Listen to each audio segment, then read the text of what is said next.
tush, hands on your hip.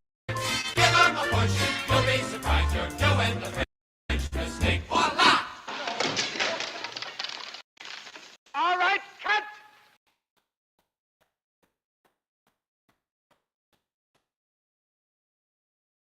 Wrong! Okay, just watch me. It's so simple, you sissy Marys. Give me the playback and watch me bang it. Throw out your hands, stick out your tush, hands on your hips. Give 'em a push, you'll be surprised you're doing the French mistake. Voila! Shit. Have you got it? Yes. Sounds like steam escaping. Action! Okay. Oh, wait till I get out. Wait till I get out. Okay. Playback! Throw out your hands, stick out your tush, hands on your hips. Give 'em a push.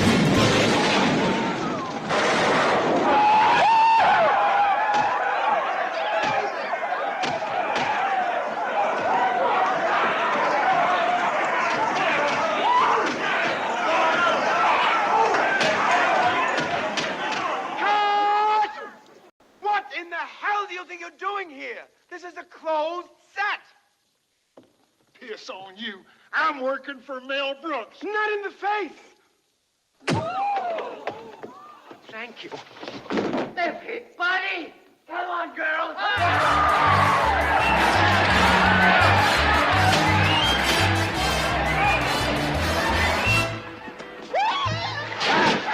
You bugger shit! Why, you miserable... Hey!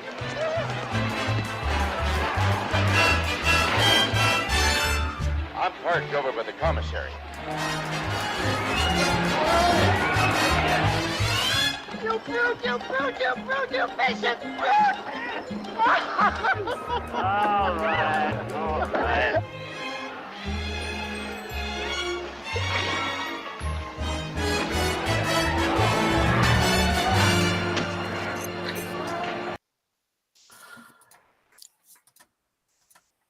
A very happy Pride Month to everybody. A great scene from a great movie and quite appropriate. I'm working for this. Mel Brooks.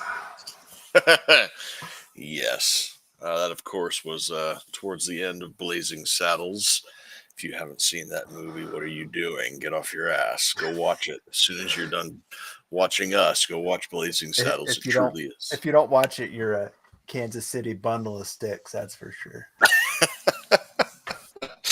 Yes, indeed. That is true. Hello, friends. It is This Week in Clown World. One day late, but better late than never. How is everyone doing? Well, boy, better than Alex Jones. Yeah, that is... I mean, let's just lead off with that one since we had Harrison on last week. I guess we could say that we're friends of the show at this point, maybe. Yeah, why not? Yeah. As everybody knows or should know, Alex Jones has been in a lot of legal trouble. He's sued for misinformation, which isn't a crime. So they had to say it was defamation, which he didn't do. But because he's Alex Jones and we currently live in the weaponized legal hell that we currently live in, he was found guilty and liable for some kind of defamation, sued to the tune of $1.5 billion. Oof. I don't know if the Sandy Hook families are starting a space program or what, but that's a lot of shekels.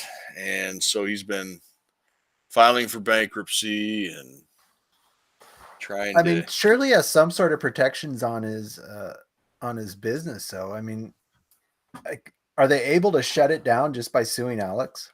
Well, in a normal and just society with a functioning legal system, that is where justice is blind and we don't do the Star Chamber, show me the man and I'll find you the crime type of justice system. Mm-hmm. Yes, that would be the case. But unfortunately, we don't live in that country anymore. We used to be a serious country, as the saying goes. So yeah, so you would think that he would have these sorts of protections, and he should. The article that I just skimmed through before we got started here, he's being forced to liquidate his assets. Now, we didn't have a show. Did we have a show last week?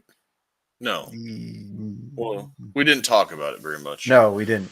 Yeah. So uh, last weekend, actually, yeah, we had the Friday show last week with Harrison.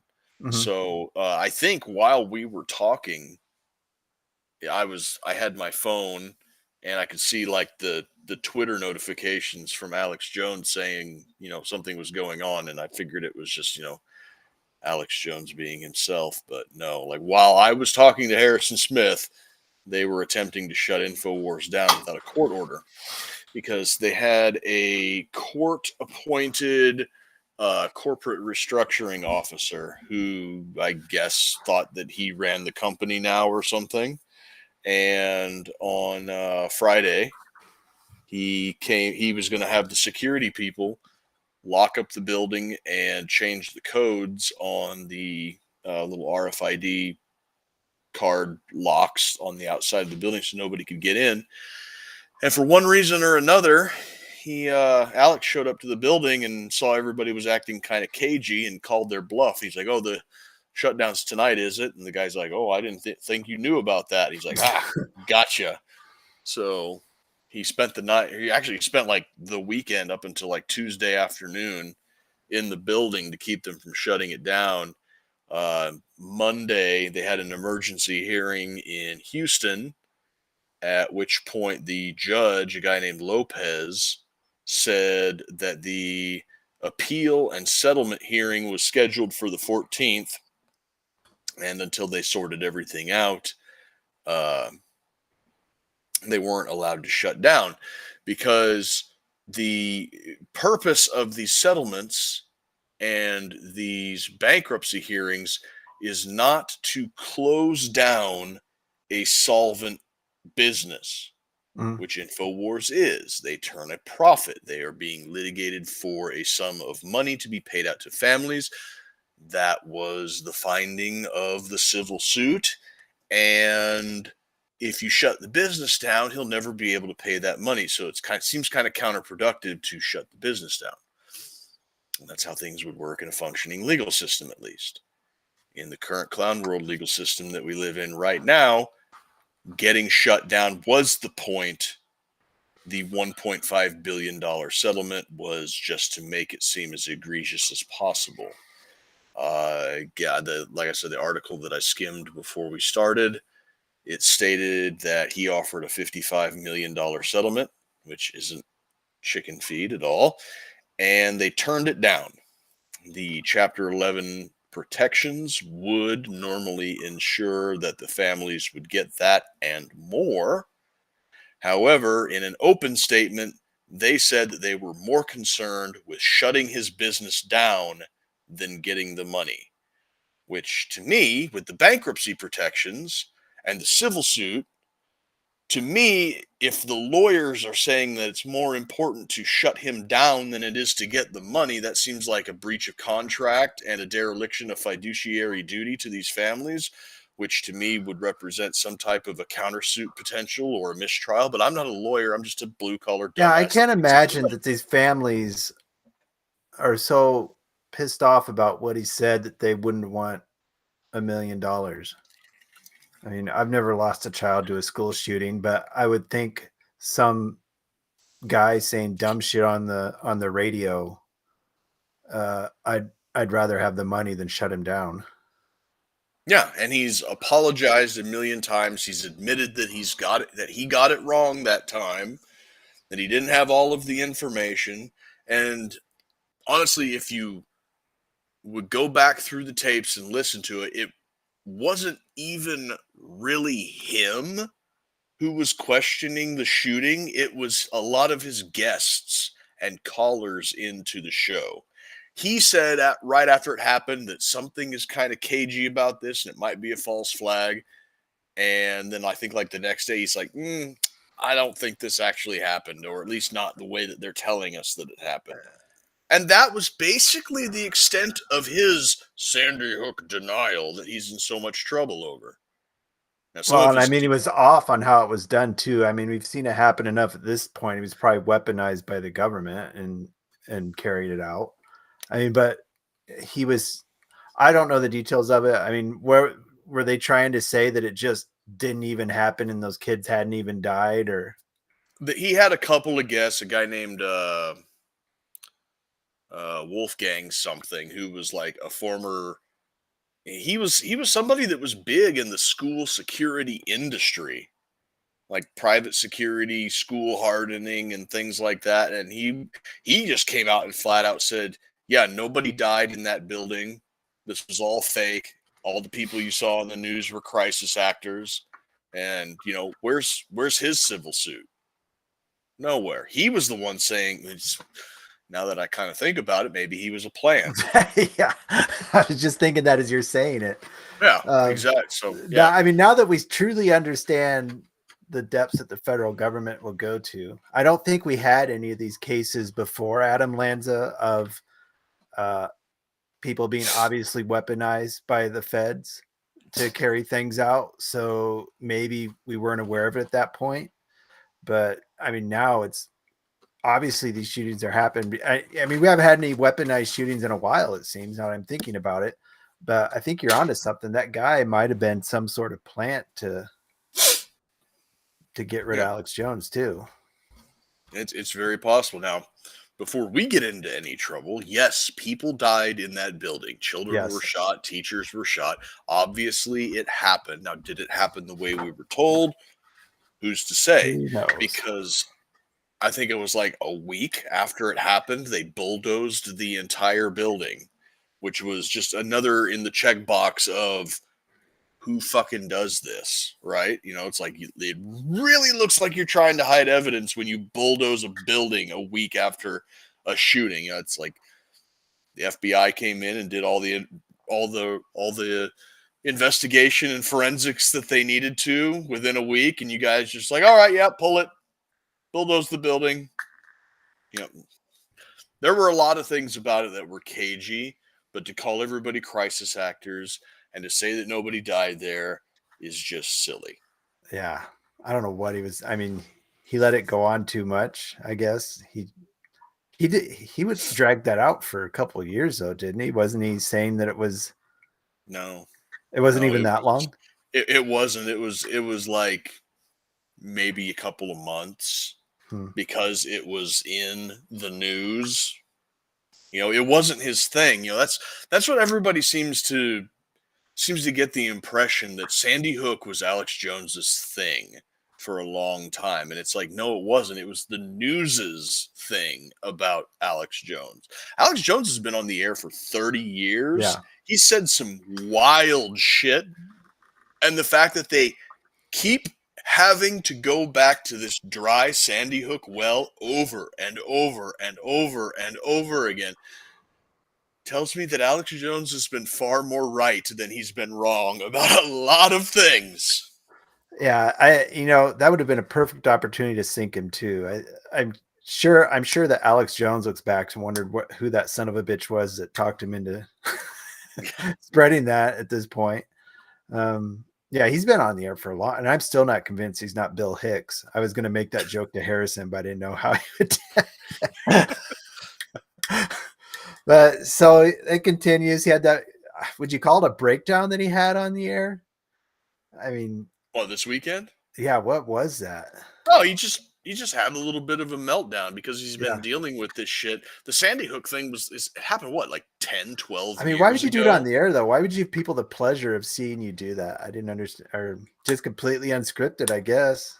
Well, he got mad and he got in there and he was on the air to ensure that the place didn't get shut down. And if they did get shut down after hours like that, at least he would be on the air, and then suddenly the feed just like blacks out and everybody watching would be, oh, they pulled the plug on it, right? So he got up there, he yelled, he cussed a little bit. And I mean, it wasn't, I listened to it live, Okay. when it came up on Saturday. I was listening to it. It wasn't what the media was making it out to be. He got No, a I little bit watched it. salty. Yeah, he got a little salty and said some cuss words, but he wasn't on FEC controlled airwaves, so or FCC controlled airwaves, so he can say whatever he wants. So are they still? I assume they're still running. Yeah, yeah, I listened to him today. So what does that mean going forward then? I mean, has Alex said anything or Well, they're going to have to when they said liquidate the assets. right? So I don't know if that means all of the assets, certain assets, he's going to have to sell things off in order to make a certain amount of money. I'm not sure. He was saying the other day that the studio and the fancy camera equipment and everything, it's stuff that he's invested in over the years because it adds an air of legitimacy, to make it seem like a more legit media organization. But then he's like, but look at Joe Rogan. Joe Rogan's got a tiny, intimate Mhm. studio with a couple of cameras, and he's the biggest podcast in the world. Tucker Carlson is basically in his den with a In his couple of den or his cameras. kitchen sometimes. Yeah, and he gets millions and millions of views. Alex is like, I don't need all of this. It's nice to have, it's cool to look at and everything, but I don't need all of this. I'm Alex Jones. I'm a known quantity. I can go out on the internet. I can be on Rumble and I can be on X Spaces and be just as big as I am right here without all of this. You will not stop me.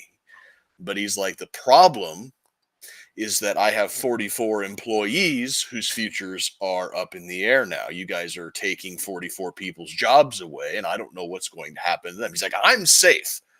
I got a dozen job offers if I want them. I can go on 100 different podcasts and TV Mhm. shows tomorrow if I wanted to, but it's all of the people that depend on me to feed themselves and their families that I have to worry about now. And that I think is the number one stressor that he has in his life, is all of the people that he's kind of built up around himself there, that they've got like a little close-knit family going on, and he's not going to be able to provide for them anymore. And I think that's what bothers him the most, because he's going to be fine. Guys like Owen Schroyer and Harrison, I think that they too Yeah, are they'll be going to fine. be fine. It's the background people, the people Mhm. in the production that make things happen, that they're very good at their job, but now they've got this stain on their resume. Ooh, you used to work for Infowars. Well, I mean, yeah, look how many people Harrison gets on his moon base ones. I mean, gets just screwing around. He gets a couple hundred at least I've seen on there at Yeah, the worst. yeah. I mean, he could certainly start something like Rogan or go from there. Schroyer Mhm. could do that also. So I think you're right. But I guess we'll just have to wait and see what happens then, is what I'm getting the feeling of. Yep. Someday you'll open up Rumble and the 2-month long live stream will be ended. I dread that day because I do enjoy listening to Harrison and then Alex. I don't listen to Owen's show in the afternoon. I haven't listened to it in a long time because I get off work before it gets over, and I'm the kind of like weird OCD thing where if I can't have all of it, I don't want any of it. Mhm. So it's like I don't want to lose like the last hour of the show, so I just don't listen at all. But that Yeah. being said, yeah, Harrison and Owen and Alex are going to be fine, and some of the production guys are going to be fine. But it's the rest of them that I feel sorry for. It's obvious they're not going to stamp him out. We talked about this a little bit in the pre-show about the dissident media gets stamped out. I mean, look what Yeah, they tried to do to Tucker Carlson. All right, we're kicking yeah, out Fox News. Huge. All right, you're going to shut down Infowars. Those guys are all going to pop up somewhere else. Yeah, yeah. They're going to pop up everywhere else. I feel bad for those families. I mean, we talked about they're not going to get any money from it. They're just pissing the money away if that's what they're doing. Right, and it's like I said earlier. This seems to me like it's a breach of contract and a dereliction of the fiduciary duties to these families. In Yeah. addition to just being some star chamber nonsense with a stated goal on one hand and a different goal in mind. Mhm. Who And knows? Maybe somebody's getting them money that, we'll pay you what you would have lost. Let us shut it down. it's Senator Blumenthal. Mm. He's the Connecticut senator. Him and his law offices that he used to work for before becoming a senator are the ones that are behind it. Well, and we talked about dissonant media. You said who else was getting nailed? Epoch Times was getting. Epoch Times or Epoch Times or Epic Times, however the fuck it's pronounced. I hear it a million different ways. One of their founders is currently embroiled in a money laundering suit. Steve Bannon is ordered to go to prison on July the 1st for his contempt of Congress. The Gateway Pundit is currently filing for bankruptcy due to a defamation lawsuit. James O'Keefe was obviously kicked out of Project They call Veritas. it a pro-Trump media outlet. Whatever you get, I guess we look at how to pronounce it, but Epoch Times, CNN calls it how a pro-Trump media outlet funneled tens of millions in illicit money laundering scheme. They're not really pro-Trump. They're just conservative and anti-China. Yeah. Because weren't there founders like Falun Gong Chinese refugees or something? Yeah. Yeah. That's a pretty weird thing too. But I mean, they have pretty honest reporting on China. If you take, I mean, you don't get a lot of dissident reporting on China. That's for sure. Yeah. Yeah. Definitely not from the mainstream. And they were all up in the anti-vax from the get-go. Mm-hmm. I mean, I read their stuff. There's not a lot of you can't get a lot of viewpoints like they have out there anymore, and it's quality content too. Yeah, they definitely do good work with high production values. And you even talked about how the left dissident media like Vice, they're gone now. Vice is gone, BuzzFeed is gone, but they are failing of their own accord because they're awful. I mean, Vice went from here's how you buy drugs in Thailand to best flavors of soy drink, shit like that. I mean, early Vice was amazing. Yeah, it's because Gavin McInnes was involved and they were doing like edgy, fun, avant-garde reporting on stuff that most people didn't even think about. And then as soon as he got kind of edged out, they started doing all of the like dipshit progressive nonsense. Yeah, what is Gavin McInnes doing now? He's got his own Rumble show, or what is he? I saw him popping up occasionally in clips when I hadn't seen him in a while. He mostly runs something called uncensored.tv, where he's got his own show over there. I don't think that he is on Rumble, maybe, but we'll see. But yeah, and even all the media is falling apart. Washington Post, that article came out, and now their whole editorial team is rioting against it. NPR, that it was revealed how shitty they are. Yep. Our media is pretty much a joke at this point, and the rest of the world even realizes it. Right. The mask is off as far as the propaganda goes. Mm-hmm. And it's all propaganda for the most undesirable, weakest, most dysgenic segment of the population. Like, yeah, when left to its own devices, society would refute, repudiate, and reject everything that the mainstream media is putting out there. And places like Epoch Times and Infowars and Steve Bannon's War Room and all of these other dissident media would be doing gangbusters if Mhm. left alone.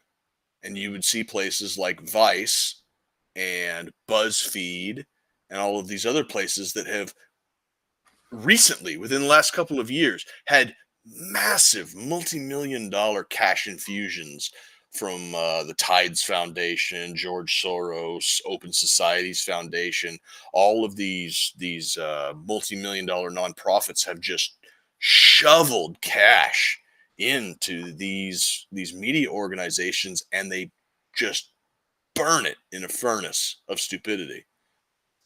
Well, the and I should have thought about it more before it was brought up, but everybody always say, well, NPR isn't really, government funded.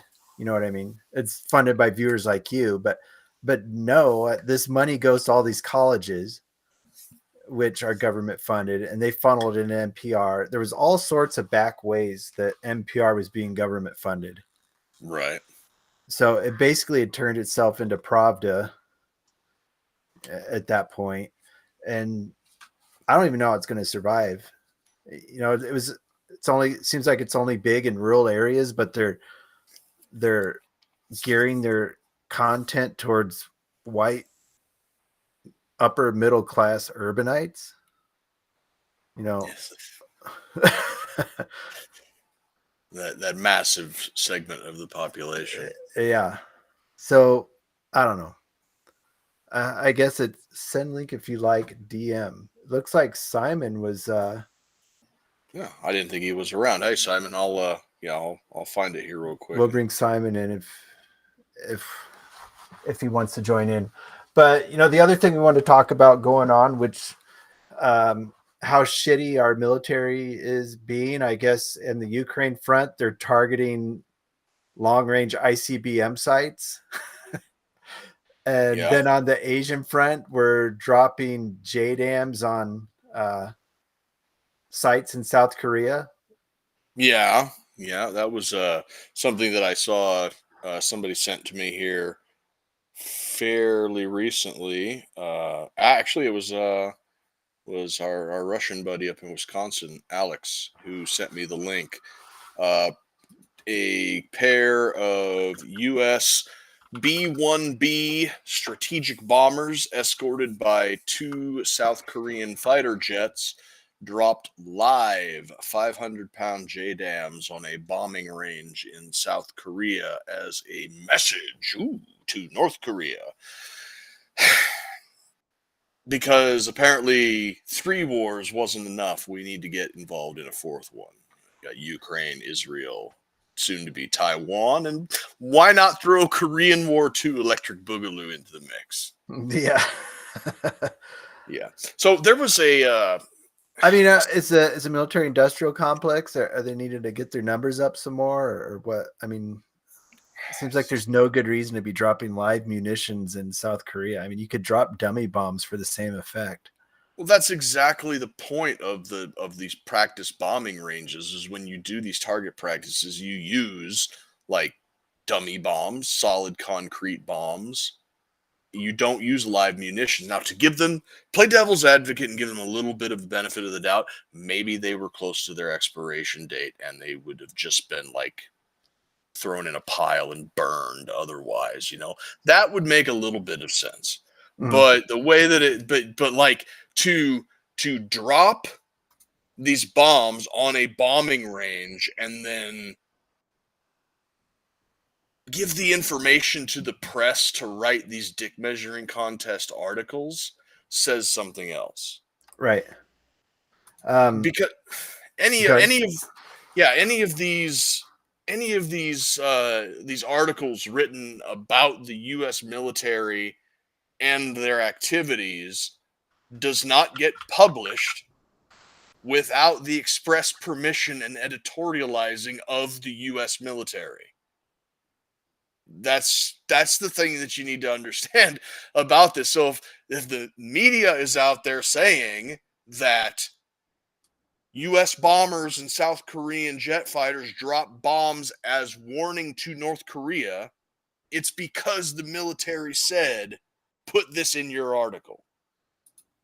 So I fear, for whatever reason, that they're trying to get us involved somehow in some type of a North Korean thing for whatever reason. And I think it's because they've got this mentality that whatever Trump would do the exact opposite, no matter how butt fucking stupid it is.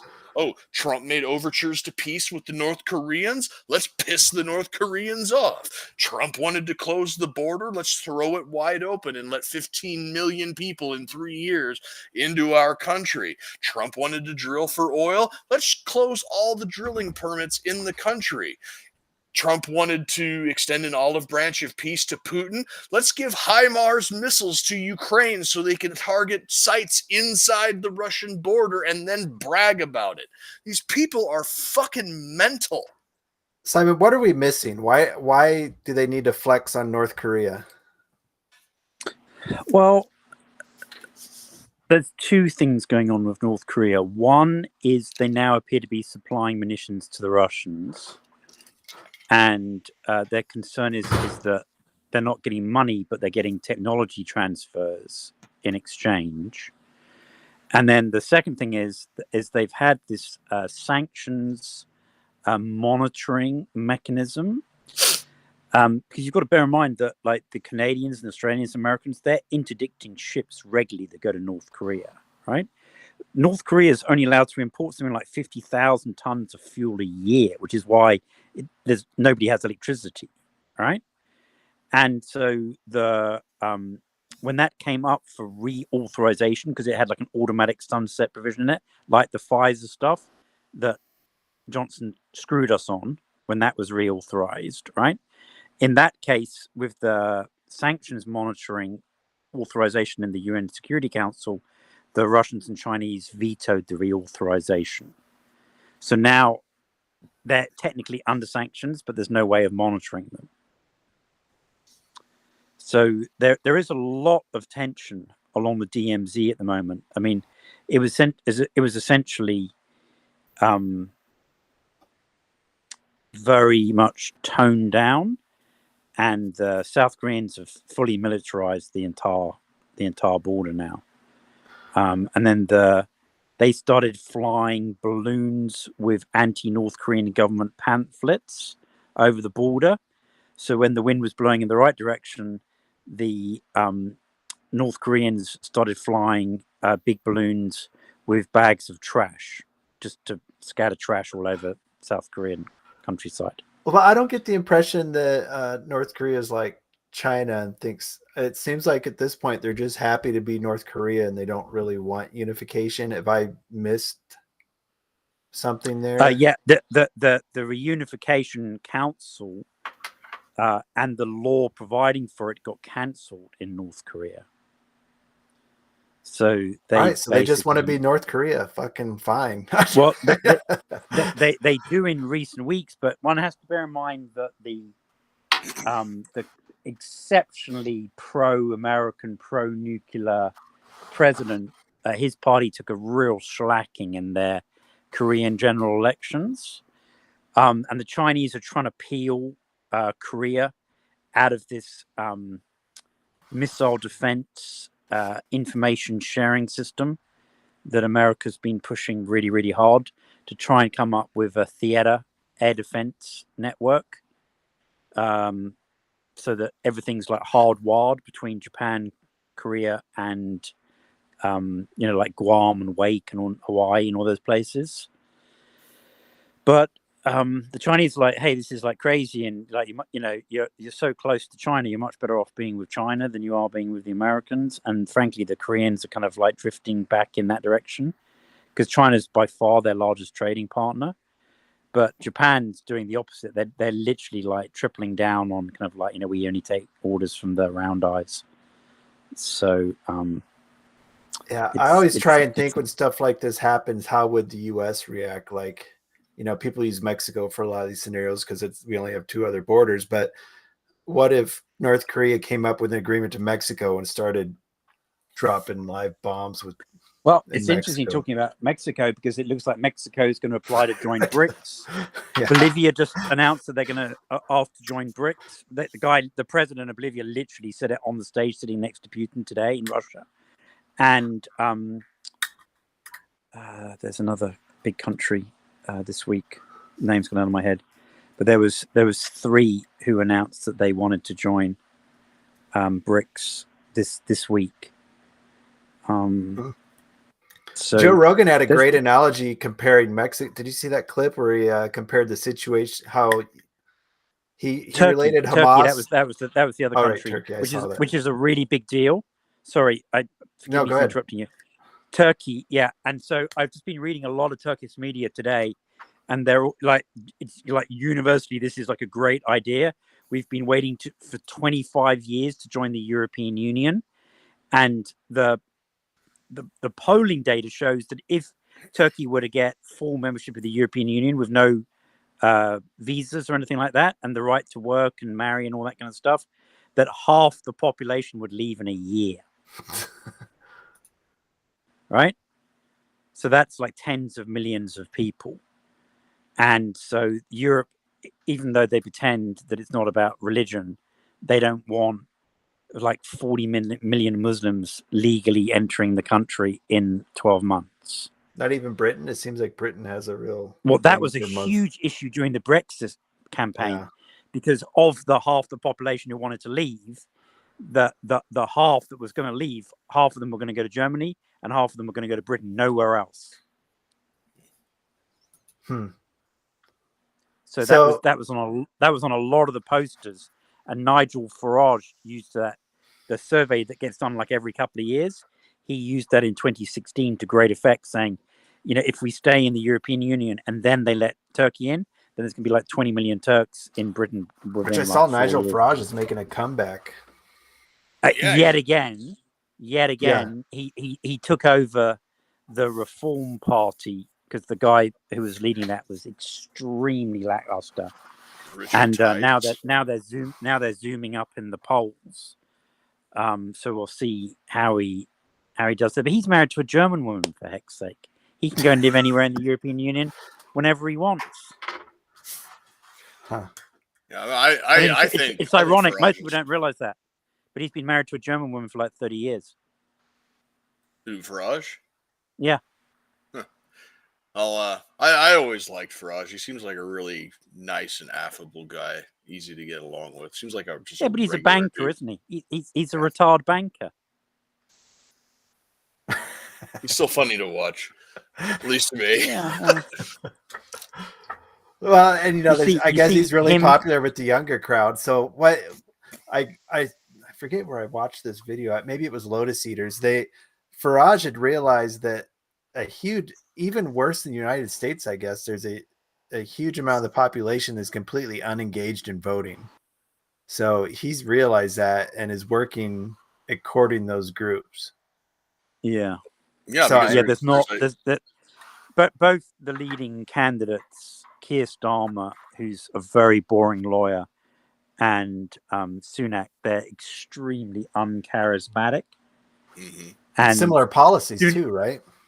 Yeah, their policies are very similar. Sunak has this ludicrous bromance because they're both like midgets with Zelensky.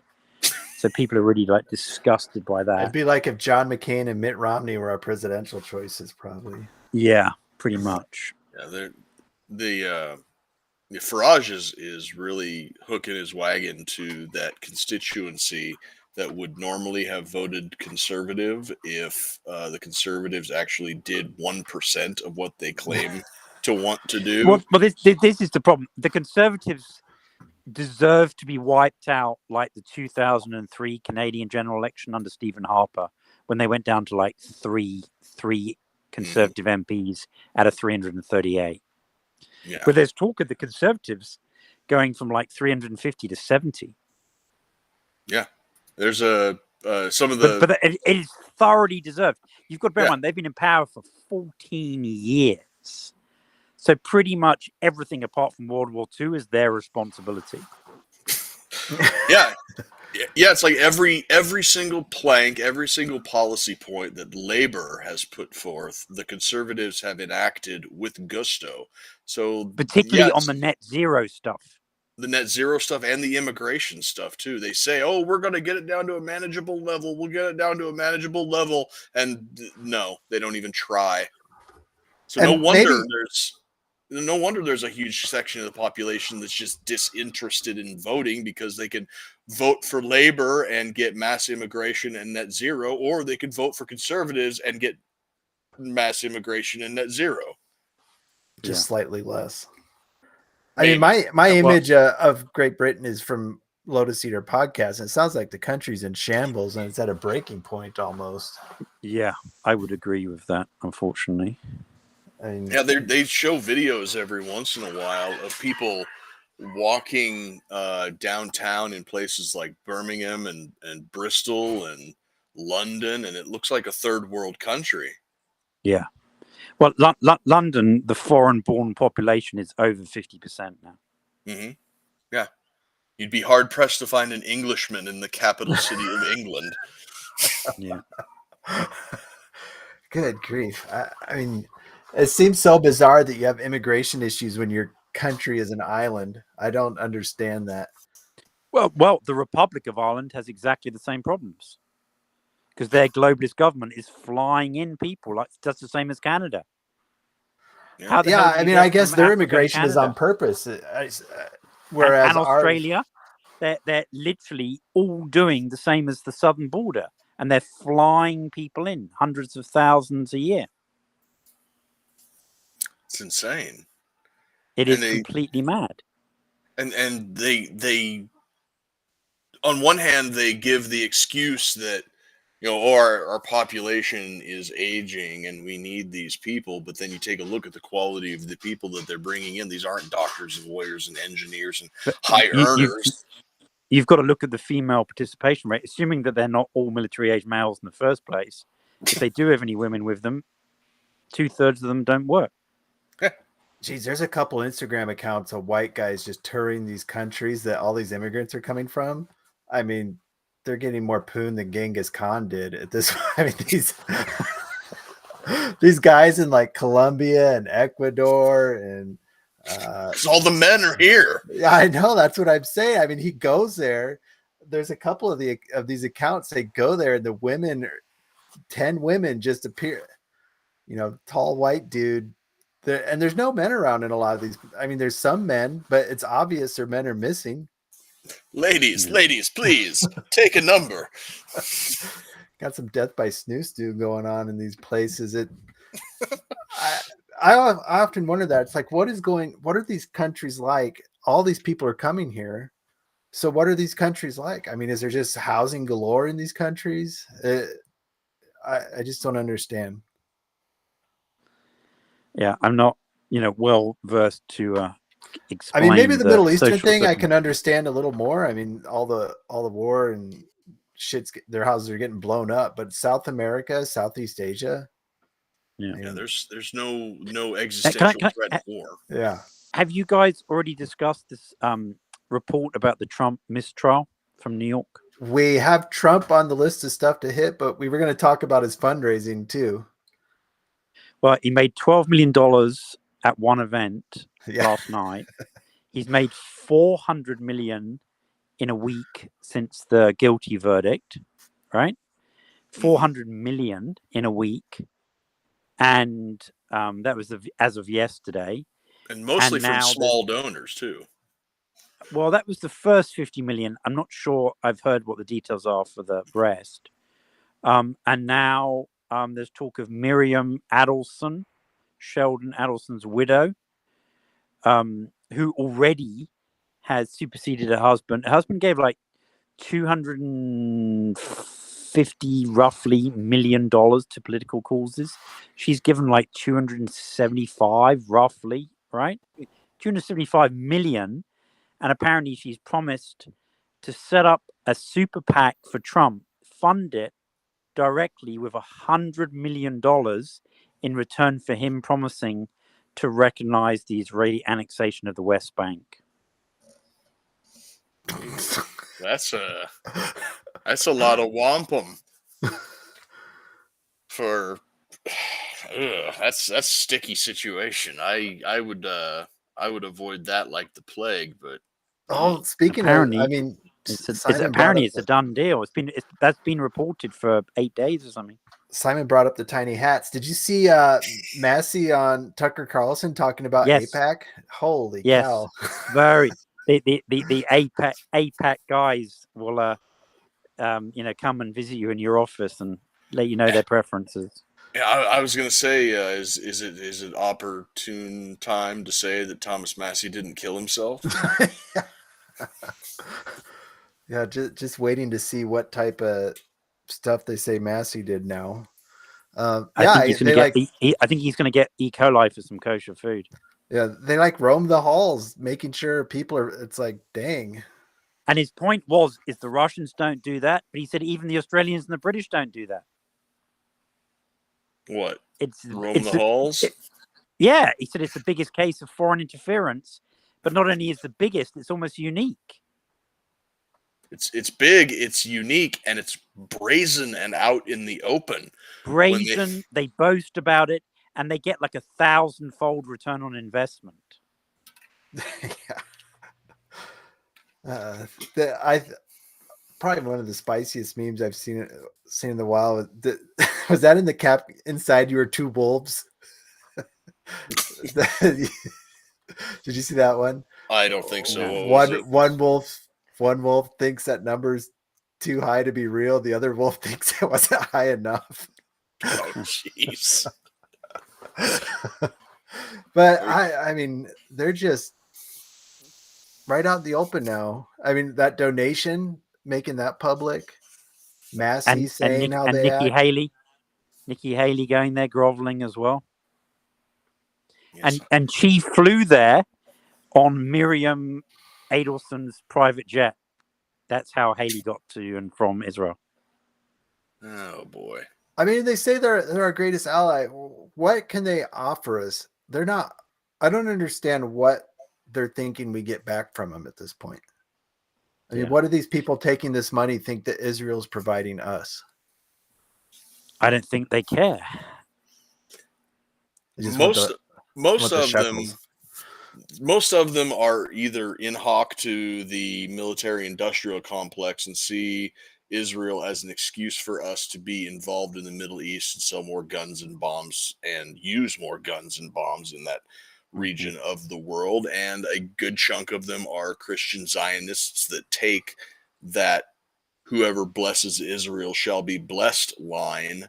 And that's literally what Simon and Sam really hit on, that those Zionists are probably, I mean, Sam especially thinks they're one of the most dangerous, factions in the government at this point, because they're praying for Armageddon brought on by the Jews. Yeah.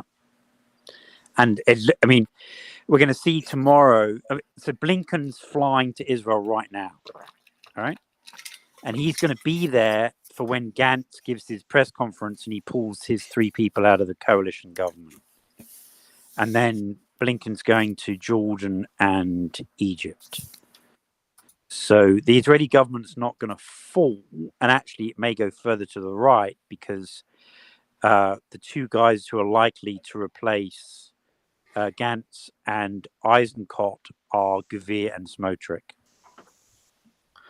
But so if Trump takes every presidential option at this point is an Israel shill, right? I mean, Biden obviously is, Trump. And I guess on the off chance that Bobby Kennedy wins, he's definitely. Yeah, it's such a shame that he can't break free. I mean, he's got 15 family members have come out and publicly cursed him.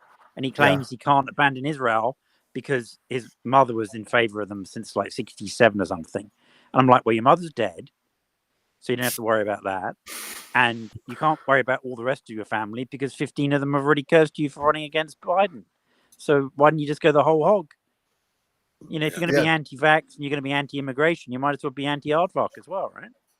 Well, You don't even have to be anti-aardvark. Just don't be pro-aardvark. I mean, just let them don't, do their yeah. thing. just don't have an opinion on it. Just don't be pro. It's pretty And- hard being neutral on genocide, but yeah. Yeah.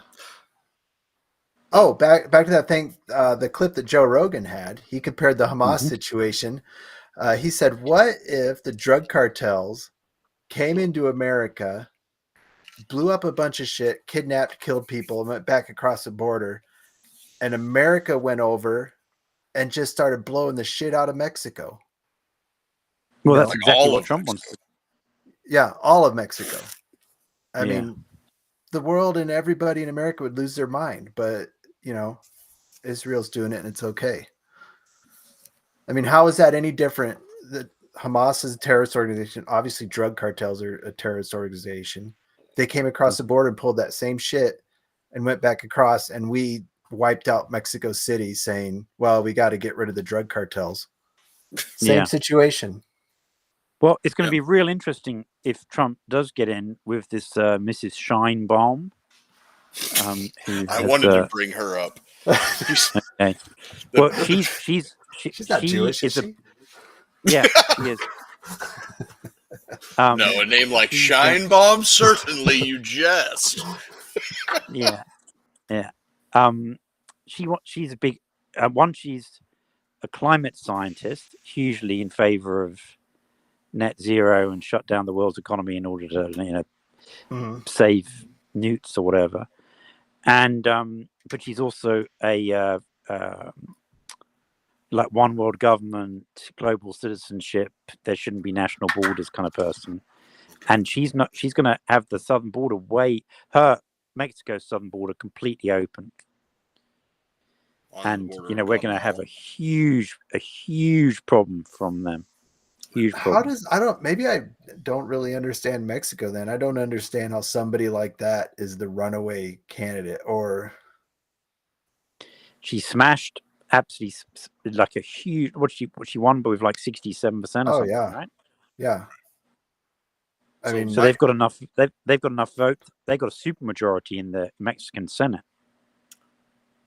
They also had 37 political assassinations over the course of this. That's just a coincidence. Yes. So here's my question about this woman. Does she wear it should have been 33, but somebody got overzealous. So my question about her is, does she wear a really, really tiny sombrero or a very large yarmulke? A very large Rin yarmulke. Yes. Yeah. So she claims... These are the hard-hitting questions that people tune into this show. I'm going with tiny little sombrero.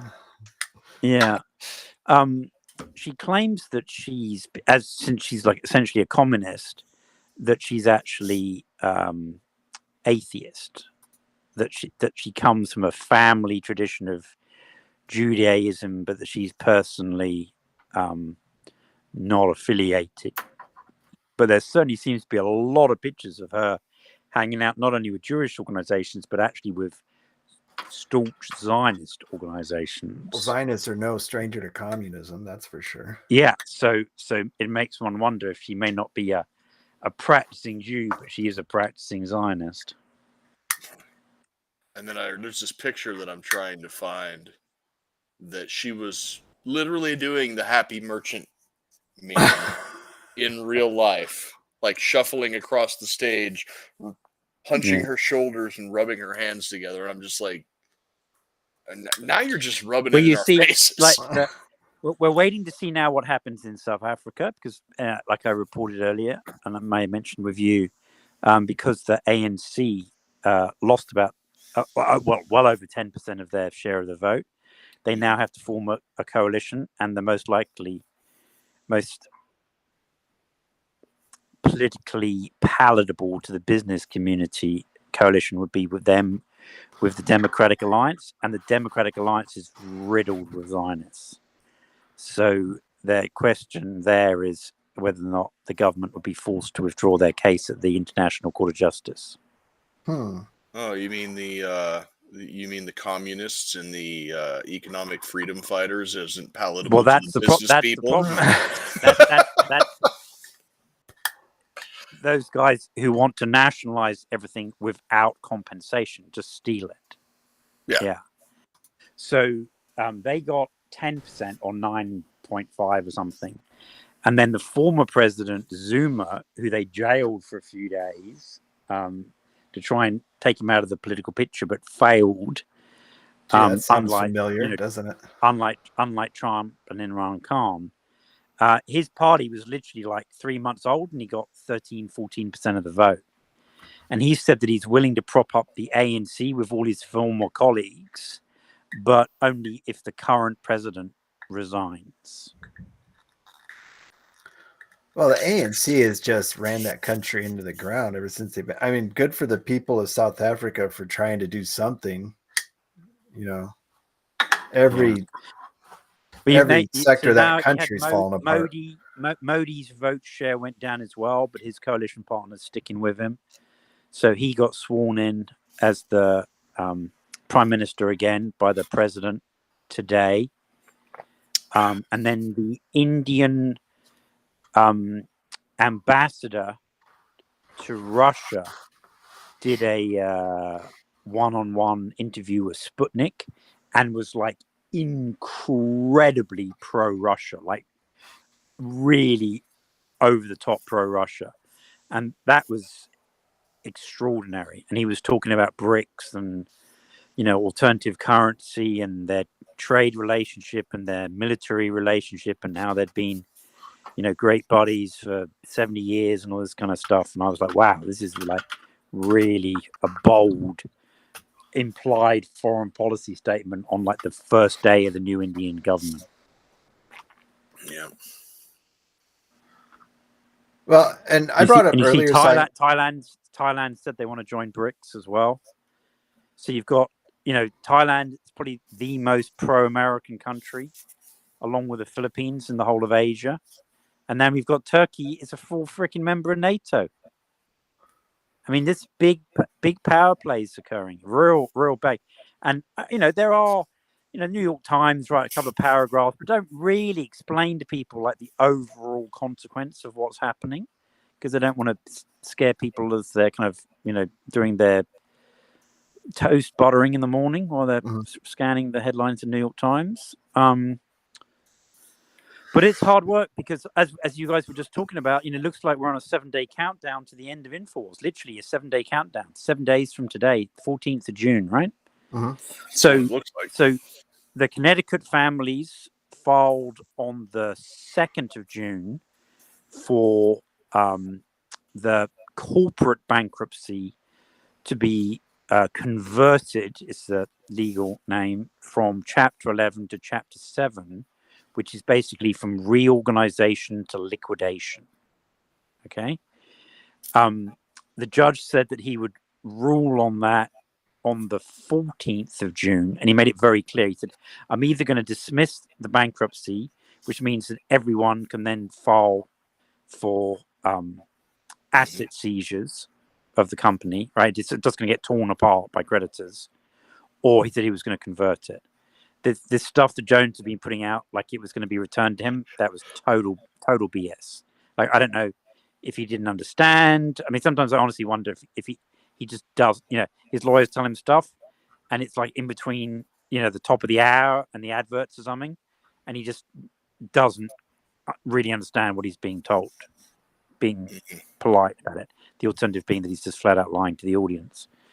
And now, yesterday, his personal bankruptcy lawyers have said that there's no hope of restructuring his personal finances, and they've asked what the Connecticut families wanted done to the company to be done to him, and today the family lawyers agreed to that. So Jones's personal estate is going to be completely liquidated as well.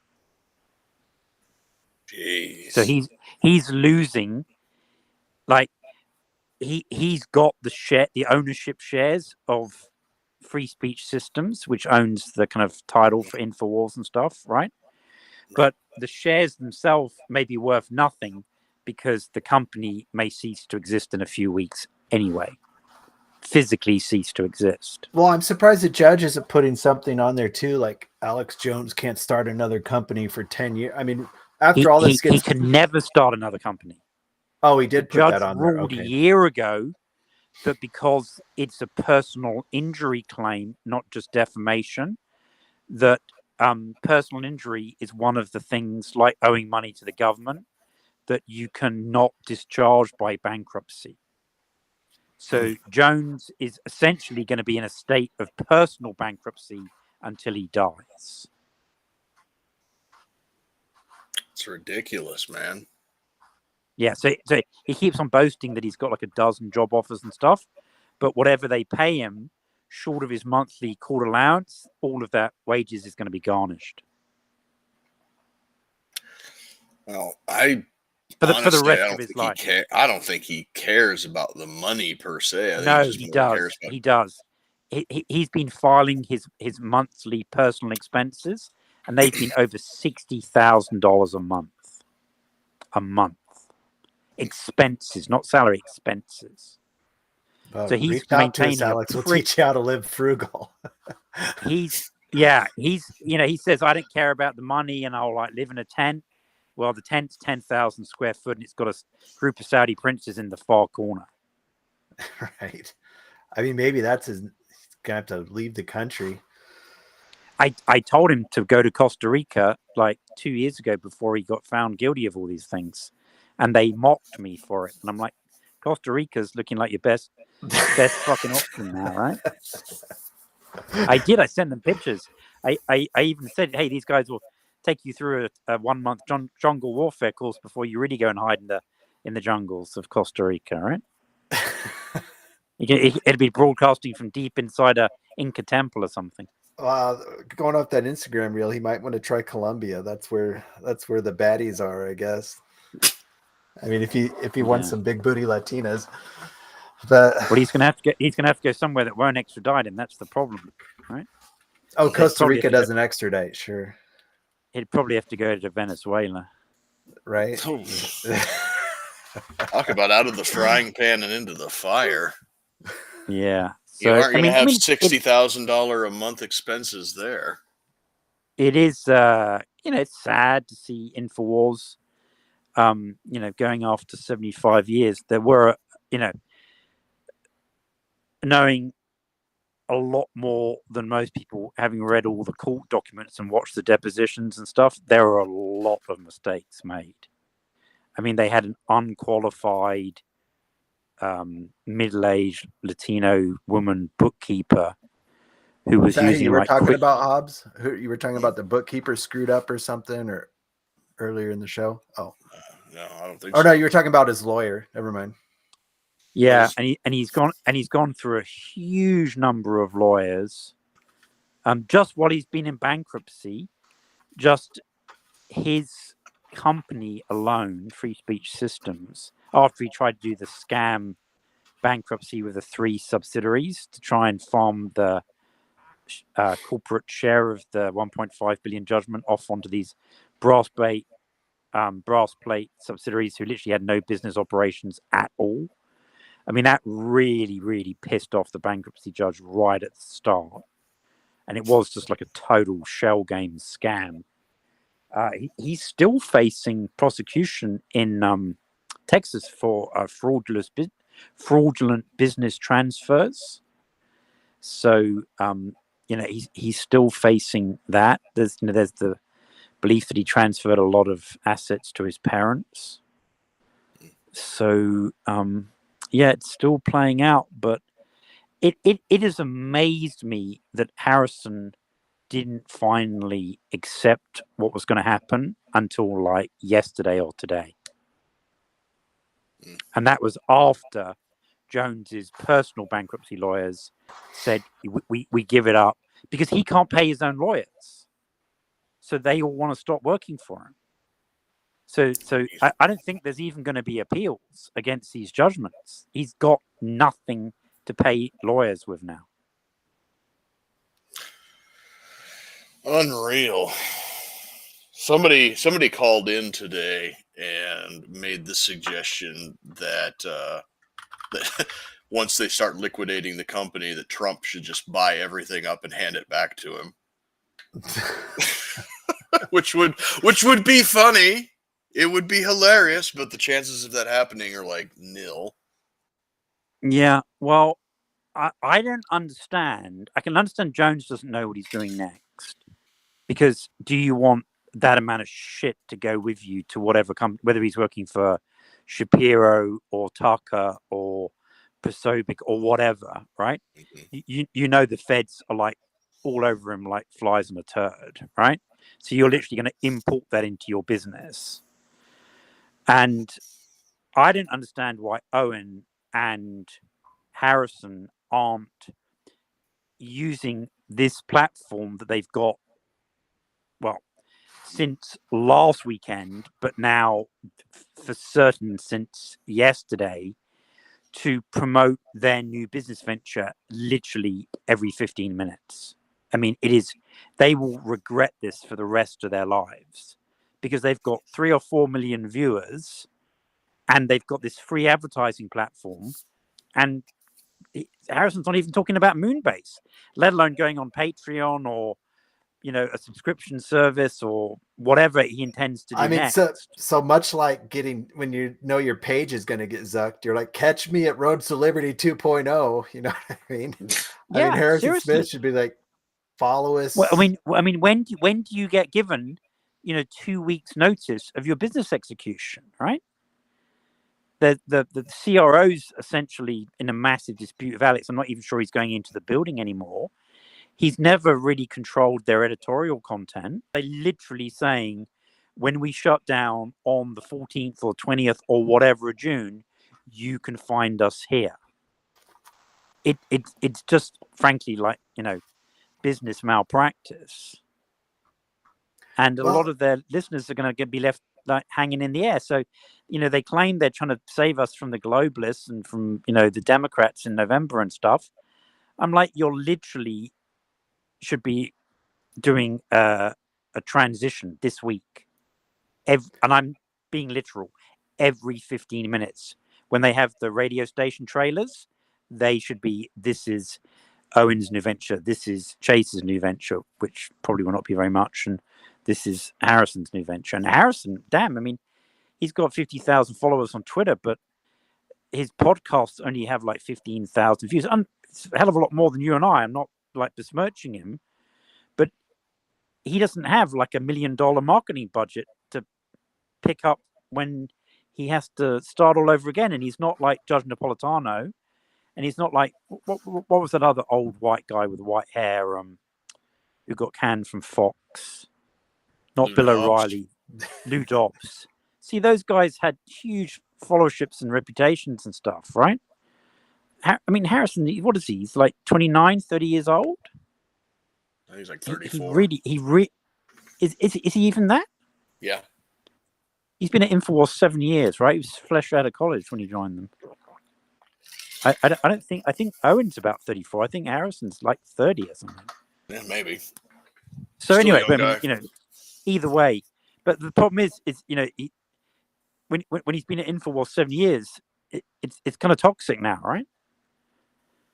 Whatever happened with on your, was it your last show or the show before last, when you did that show with him? Mm-hmm. You were talking about the three of us. Yeah, doing he a said show at some he point? said he wanted to. I mean, maybe we need to arrange that sooner or later so you could pitch him your business idea.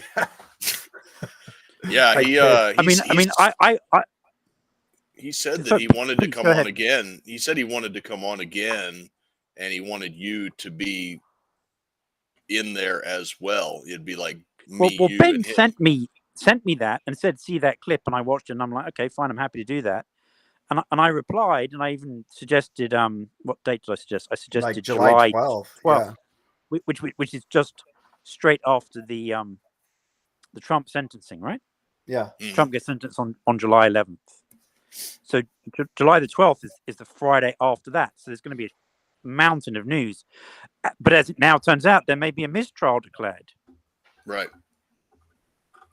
So he might not get sentenced.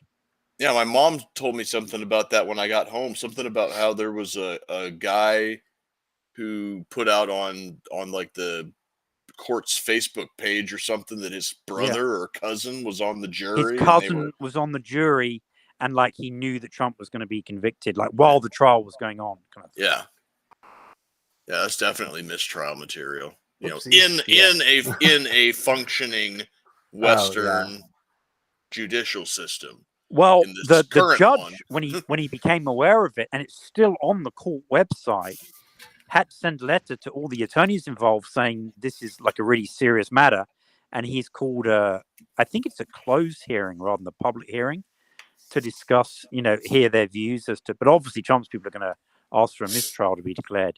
They tried to get a mistrial declared while the jury was still having their discussions. Yeah. So my mom's personal conspiracy theory, I guess you could say, is that they go through this whole trial dog and pony show, find him guilty, and then leak this out there so that this Judge Mershand asshole can kind of wash his hands of the guilty verdict. You're like, oh, I didn't influence the jury. No, Their mind was already made up. I think they literally were going to send him to Rikers before the GOP convention on the 15th of July. And he'd have to phone it in from a jail. Well, and I saw the GOP is, they're making arrangements for what their convention is going to be like if Trump is in jail. Yeah. So, I mean, frankly, we don't actually seem to have any verification that this person who put the comment on the court website, maybe it's like a Chinese bot, maybe it's some leftist boasting, maybe nobody on the jury has an uncle. I mean, whatever, right? I mean, we'll have to see how that pans out. But I've tried, and I won't go into the details, but to make some friendly, genuinely constructive suggestions to Harrison, and he hasn't been reading any of his DMs, it would seem, for the last few days. So, I mean, you can try proposing that date of July 12th. I think that would be a very, very sensible time to do it. I've been having discussions with Alex's number 2 producer, Scott Bronson, to come on Weaponized News. And, he's got some very specific red lines he wants to draw, which I entirely understand, given the legal situation. But we'll see if that happens, if he suddenly finds that he has an extra 50 hours a week free time. But, I hate to be the one to say I told you so, but I have been saying I told you so for quite a few months now, just because, the problem was always that Alex's ownership of the company was not protected. It wasn't like a homesteaded property or a personal vehicle, right? And so they were always, even if they couldn't liquidate the company, they were always going to be able to get the physical share certificates for ownership of the company. And Alex wasn't going to work for those people. And so it was, it was inevitable one way or the other. And they were supposed to present a business reorganization plan. Can't remember if it was within 6 months or 90 days. But you have to do that pretty soon after filing for bankruptcy, right? Now, I appreciate that there's some like multi-billion-dollar cases that drag on for like a decade because there's like hundreds of creditors all over the world and they all disagree and stuff. But I mean, this case has been going on now for 23 months. Yeah. And for a $10 million a year business with 50 employees, they've been cut quite a lot of latitude by the judge. Maybe we should Alex reach out to of all the judges, this one has been quite fair to him. Yeah. Maybe we should just reach out to Harrison and just find out when he wants to come on next. Maybe, maybe he's stuck in an echo chamber and needs somebody to tell him those things. I don't know. Well, he seems to have broke it. The realization, I listened to the show today, and it did actually seem to occur to him. Did you see the poll that we posted on Weaponized News? On today's show? I haven't watched today's show yet. I said, oh, yeah. With Sam, if Infowars were in its current situation, were a movie, which of the following would it be? It was Fly to the Phoenix, the original 1965 version. Do you guys recall that? I didn't know two of those ones that you had mentioned. They did a remake in 2004. Sink the Bismarck, Line of the Desert, which was a movie about the resistance movement in Libya against the Italians in the 1930s. That it basically involved the national hero, who was a scholar, being captured and hung in front of the front of the population of an Italian concentration camp. And then the final one was 84 Charlie Myopic, which was like a Blair Witch project where a Vietnam era army combat photography crew were just about to get onto a Huey to leave a patrol that had actually been a lot of action on, and a mortar round like dropped like right on the group of them as they were kneeling about to get into the helicopter, and killed all of them. But miraculously, the camera survived. And so, like, some of them are American, the heroes live happily ever after, and other ones are like French version where the heroes all die. I'm going to say it's more like that he's getting executed in front of a concentration camp at this point. Yeah, that's the Line of the Desert. I think that was the top choice. Yeah. So congratulations on running with the crowd. Well, we'll let you know if we hear from Harrison Hobbs. Yeah, but it took I'll him send him something. It took him a year to answer Hobbs' last message, so we'll see how it goes. Yeah, so there's that, and I think that the reason, Simon, that he hasn't been getting back to you and it took him so long. I'm not complaining. I completely understand the circumstances, of course. Yeah. Well, yeah, but there's also the fact that neither one of us have the blue checkmark verification. Oh yeah, he did mention that. What that does is that it doesn't give you notifications that you've received a message, and it doesn't push it to the top. And so I think he's just kind of no. That's for public messages, not direct messages. He's already approved us as direct message senders, so that I don't believe that for a second. Oh well, us were approved now, so you've probably been approved for a little while. Right. Well, I'll send him something. And if you're talking to this to Scott Bronson, and he's one of the producers over there, Harrison, Owen, Alex himself, Matt, Chase, any of those guys, I want them. I want to talk to him. See? Yeah. Well, Chase stiffed me on an hour before he even joined Infowars in May of last year, and has barely been speaking to me since. That was when his second child was born that month. And he kept on rolling me. And I said, literally, your baby's about to come, like, in a few days. And he's like, oh, no, it's no problem at all. We'll do it on, like, Friday or whatever. And then the baby was born on Friday, exactly as I, had been predicting for weeks. But anyway, it is what it is. And I'm not particularly worried about that. I must admit, he definitely went for SS recruit with his recent haircut. And, I haven't seen. Matt Weber, apparently burnt that bridge when I criticized their 2022 midterm election coverage. So, who knows what will happen to any of these folks? But $14.88.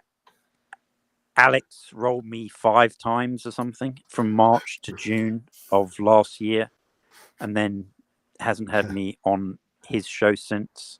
But having said that, I've been on 75 times, and who knows, maybe I'll be on once more next week. But I personally think the whole bankruptcy is just to stiff me on my 100th appearance cake that they've been promising. I actually should have registered as an unsecured creditor for the cake. Well, there's only a couple of things. We're fast approaching an hour and a half now. Oh, really? Well, I should let you guys. It's almost midnight. Yeah, there's a couple of it's almost midnight out where you're at. But there's a couple of notable anniversaries that have happened in the last week. Of course, we didn't even get to that shit. Yeah, the fourth was the anniversary of Blessed Saint Marvin Heemeyer. Peace The be upon Lore his. Lodge. Do you ever watch the Lore Lodge? They dug into the story of Heemeyer. I started watching that, and Yeah. I need to finish it. But yeah, this is the Killdozer incident in Granby, Colorado, where a reasonable man was pushed to do unreasonable things, and he armored up his Komatsu bulldozer and decided to take out a bunch of the personal property of the city council that had dicked him over. So that was pretty cool. He's kind of become a libertarian folk hero. And of course, the other big one is yesterday was D-Day, the landings. And did you see Austin's speech? I did not. I did I see would Biden highly- pooping his pants in front of World War II veterans, though. He was trying to relate to him. Come on. Biden was indistinguishable from the 100-year-old World War veterans. There was one almost directly over his right shoulder. He's an older gentleman wearing sunglasses with a big white mustache and one of those veteran caps on. And when Biden did his little crouch and poop, his face just goes like what? What is going on? He knew what was going on. But Austin, the back half of his speech was like the speech that he gave at the Reagan National Center that you and I talked about at length when I said he's running for president. And did you see they announced that his Pentagon chief of staff is taking the fall for the failure to communicate that he was under general anesthetic? So they've lined up their scapegoat. Then he goes to Normandy and he's talking about kind of like, fighting to defend the free world again in the modern context. So it may be that his campaign has been resurrected, the necessary sacrifices have been made, and he's back in the game. So he spoke for about 15 minutes, and it's the second half of his speech is really, really bombastic in relation to the autocrats and demagogues. So I would look that up. It's only going to take literally less than 10 minutes of your time. We played the whole thing on our show yesterday, so you can find it on the show as well. Well, we'll leave it at that, and I just got a screenshot here of a headline that says "Mapping it out: NATO preparing for potential ground war with Russia, including plans for U.S. troop involvement." Yeah, no, that story's been going around from a week. It's from the I think the Daily Telegraph, and it's total BS. Oh, okay. So don't freak out about that.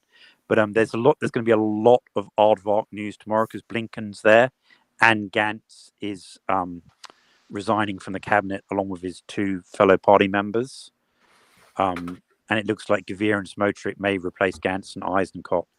So there's a lot of news there. And then Blinken's going to Jordan and Egypt on Monday at the same time that all the BRICS foreign ministers are meeting to discuss the draft list of the new BRICS members in Russia on Monday and Tuesday. So I'll be doing a show with Sam and Patrick from Road to Serfdom at 9 p.m. Eastern on weaponizednews.com and on Twitter tomorrow. But anyway, guys, thanks ever so much. It's been a pleasure. I know it was unscheduled. And I wish you all the best for your week. There will be a lot of news. I'm sure we'll all be listening to the closing days of Infowars. We've been playing kind of tribute music. Maybe it's a bit too generous, but similar music to that on our show all week. And we'll probably do it next week as well. So hopefully that will smooth some ruffled feathers. And we'll see if we get to do something in the future with Harrison once he's had a bit of time to decompress. Right. Yep. And other than that, it's been a pleasure.